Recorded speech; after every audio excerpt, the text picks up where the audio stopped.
When we go at it politically, it's time for Party Scoopers. Jeff Flink, Kevin Hall are here representing the Democrats and the Republicans and try to find out what in the heck is going on here politically. Well, you guys were blowing up social media yesterday all about Joni Ernst. And, of course, Bill Braley. It kind of goes hand in hand these days. So what was happening yesterday? Well, yesterday was Senator Ernst's first day back on the campaign trail in about 2 weeks. She'd been off on guard duty. And so yesterday was her first day back, and she did an event out at the machine shed. And she's got a really busy week, in her first week back, because after stopping by her event in Urbandale, she's getting on an airplane and heading out to Washington, D.C. today, and she's got a fundraiser tomorrow with a little company called ExxonMobil. I've heard of them. And a group called the American Petroleum Institute, and a number of other people from the oil and natural gas industry, which are funding a lot of her campaign. And of course, these outside groups, the Koch brothers and others, is really just another way to channel all this oil money into her campaign. And what the Braley campaign is doing this week is sort of raising a question and saying, for a state that is so dependent on renewable fuels and trying to create an alternative to our dependence on oil and natural gas, that why is she raising all this money from them? Why is she cozying up to these oil interests, and why are they supporting her? It just raises a lot of questions about, she said she's philosophically opposed to subsidizing ethanol and biofuels, but she's going to support it. That's what she gave us. And so she said she's philosophically opposed, and all these oil companies are supporting her. And by the way, Senator Grassley and Senator Klobuchar of Minnesota, just in the last week, have penned an op-ed in the Des Moines Register and in a paper in Washington, D.C., talking about the undue influence of big oil on policy in Washington, D.C., and that they're out there way too far and have too much of an influence, and we really have to stand up for renewables. Well, Joni Ernst supports the renewable fuel standard. You know that. You're well aware of that. She's voted for that in the Iowa Senate. No, you didn't say that. But she supports renewable fuels. She supports ethanol. It's interesting. The Braley campaign wants to change the subject because the big topic of the last 2 weeks has been Bruce Braley and the Veterans Affairs Committee. And, Jeff talks about all this outside money, but if you read the Des Moines Register on Monday, they said Braley's gotten more than $700,000 more dollars from outside groups than Joni Ernst has. But the big issue is the Veterans Affairs Committee and Bruce Braley's lack of showing up for these meetings. Now, Braley over and over talks about how he stands up for veterans. But when he was on the Veterans Affairs Committee in 2011, 2012, he missed 79% of those meetings. And of course, we all know what's going on with the VA right now. You have veterans on these waiting lists for obscenely long times, veterans dying by the dozens, maybe even hundreds. Congress is supposed to provide oversight through that committee, and Bruce Braley was absent on the job. And he's been hammered by this, and his campaign is giving conflicting stories of where he was. There was one day where he missed a meeting but held 3 huge fundraisers for himself that same day, including a lunchtime one with trial lawyers. Big surprise there. So, Braley's been getting hammered all over the country for the past 2 weeks, so of course they want to change the subject. So this is like the old rule in politics. It's called hang a lantern on your problem.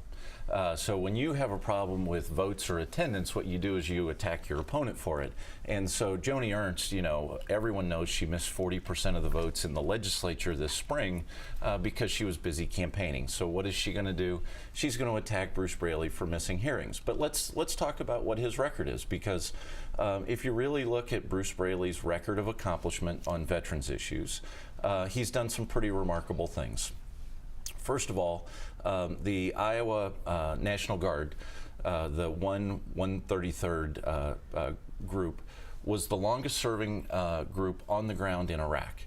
When they came back, the Defense Department denied them their back pay and educational benefits. And Bruce Braley worked with Republicans and got the Defense Department to pay them what they deserved. That's number one. Number two, Andrew Connolly was a veteran in Dubuque, Iowa. And Andrew served in Afghanistan and was injured. He was disabled during his service and had to use a wheelchair when he returned home. His house wasn't able to accommodate a wheelchair. And he reached out to Bruce Braley and said, I need a little help with this. Is there anything that you can do? And what they ended up doing, they did some private fundraising and helped fix up Andrew's house. But then Bruce Braley worked with Republicans and passed legislation to modify veterans' homes when they come back and they need it because they're disabled in some way or another. That's bipartisan legislation. That passed into law, was signed by the President of the United States. And then third, and I won't go through all the rest of them, in 2009 and 2010, when our economy was really slowed down, Congressman Braley worked with Republicans and passed a tax incentive for small businesses that said if you hire a veteran who is unemployed, you'll get a tax credit for doing that. And over 1,000 veterans in Iowa were hired as a result of that legislation. So you can talk about hearings where people make testimony, but if you look at whether or not Congressman Braley has reached across the aisle, worked with Republicans to pass legislation that have a real impact on people's lives, he passes with flying colors. He's done a terrific job, and you should be embarrassed for questioning his commitment to veterans. He should be embarrassed that he missed 79% of those hearings. He should be embarrassed with the scandal that's going on with the Veterans Affairs right now. People are dying waiting for care. Well, let's where talk was about Bruce that. Braley? Where was Bruce Braley? By the way, you want to talk about records? Compare that with Joni Ernst. She's a lieutenant colonel in the Iowa National Guard. She served in the Iraq War. She commands the largest battalion in the Iowa National Guard. She was in harm's way while Bruce Braley was doing whatever it is he does in his spare time. Serving in Congress? So let's being talk, a trial lawyer. Let's talk about the VA.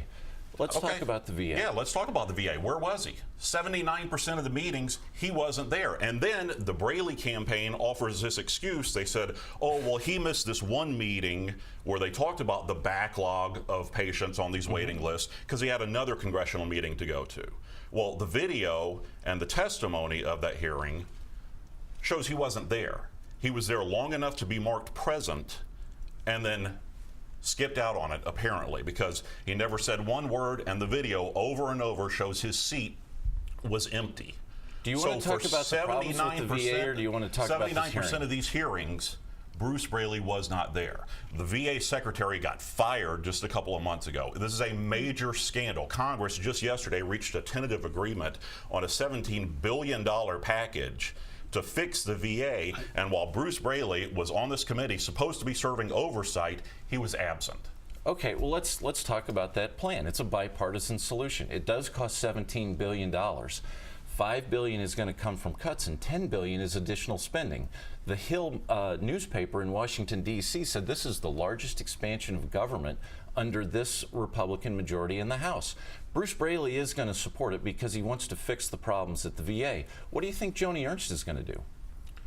Joni Ernst offered solutions yesterday. She believes Will she support this compromise? She believes veterans should be able to get care in their own home hospitals and not have to drive an hour and a half. Somebody who was at her Veterans Coalition event yesterday has to drive an hour and a half, 3-hour round trip to Des Moines just to have blood work done. She believes veterans should be able to get care in their own home communities. So will she support this compromise? I don't know. She hasn't said if she'll support it or not. But you want to question Joni Ernst's record on veterans compared to Bruce Braley, who was not there while the Veterans Affairs Department was collapsing and people were dying? People were dying. I don't think you heard the three pieces of legislation that I described. No, we heard you loud and clear. We also saw Bruce Braley's record. 79% of the time, he was not there. His record is passing legislation that's helping people.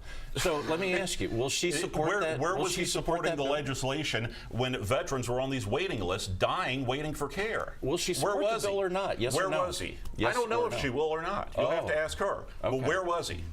great.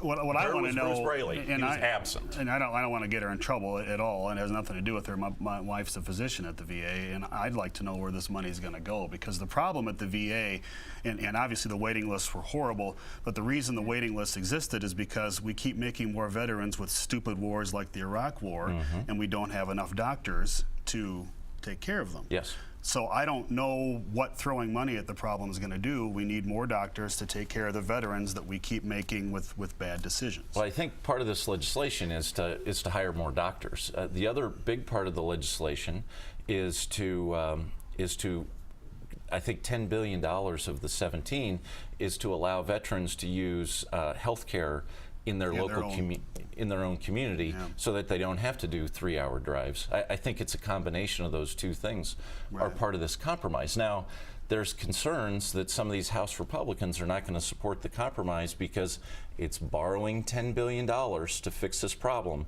and only $5 billion is offset with cuts. So, you know, it's an open question whether everyone's going to support that or not. Yeah, well, I think we need to examine the bill, and House Republicans need to see everything that's in there, make sure there's nothing attached that is totally, you know, non-germane to the issue. But, you know, it's a huge problem. The VA needs to be fixed. Now, fortunately, in Iowa, we have a pretty good VA system here. Right. It's not perfect, and there needs to be a little more accessibility, but in terms of the care people receive once they're in the system, it's pretty good. We are much better off than other states. You guest hosted on Michelson, what was it, a couple weeks ago, and I was listening, and the majority of the calls about the Des Moines VA were positive when I was listening. Yeah. Let's go back to, and I know we're super long here, but who cares? It's a 4-hour show. We were talking about campaign financing, and the problem here is to me, is it seems that you can't win unless you have a lot of money. So unless you get out-of-state money, unless you get money from slimy corporations, you can't win. Is there any solution to that problem? Well, I agree. I agree that you know, it's hard to win without resources. I think there is a solution that would make things better. Right? There's no solution that's going to put less money into the system. Like, money is going to flow into campaigns. It's just the nature of it. I don't think there's any way to change it. But here's what we could do, and Democrats don't all agree with this. I think we should eliminate the limits on contributions, and I think we should eliminate the bans on the different sources of money. So, for example, Joni Ernst and Bruce Braley can only accept $2,600 from individuals.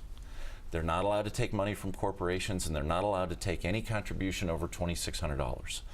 And that's, just so people know, they can do $2,600 in the primary and then $2,600 in the general. Okay. So yes, $5,200 total. So, but, yeah. So in order to get around those rules, these outside groups set up, and people dump millions of dollars into the outside group, and the campaigns are not allowed to talk to the outside groups. It's a completely silly and fabricated system created by a bunch of lawyers. So instead, I think we should simplify the whole thing and allow candidates to take any amount of money from anybody, but report it within 24 hours.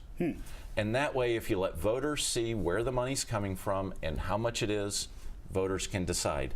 But right now, we don't know, like this group that's running the veterans ads against Braley, the Concerned Veterans of America. It's really just a group that was created by the Koch brothers, and they brand it as a veterans group to attack Braley on veterans issues. But it's Koch brothers' money, but we don't know exactly who else is funding it because they don't have to disclose. I just think voters would be better off if they knew every source of money that was being used in a campaign, and a candidate would either have to accept it or not. Who was it that had the idea? And they compared it to NASCAR, where when they show a congressman on TV on the Super, the bar on the bottom of the screen, they show the top 5 donors to his campaign, so you always knew, you know, where they were coming from. They should end every interview like a NASCAR interview. Right. I want to thank Pepsi and Coca-Cola. So that would be ideal if they did something like that. And another big question is, who would look better with a mullet? Would it be Braley or Ernst?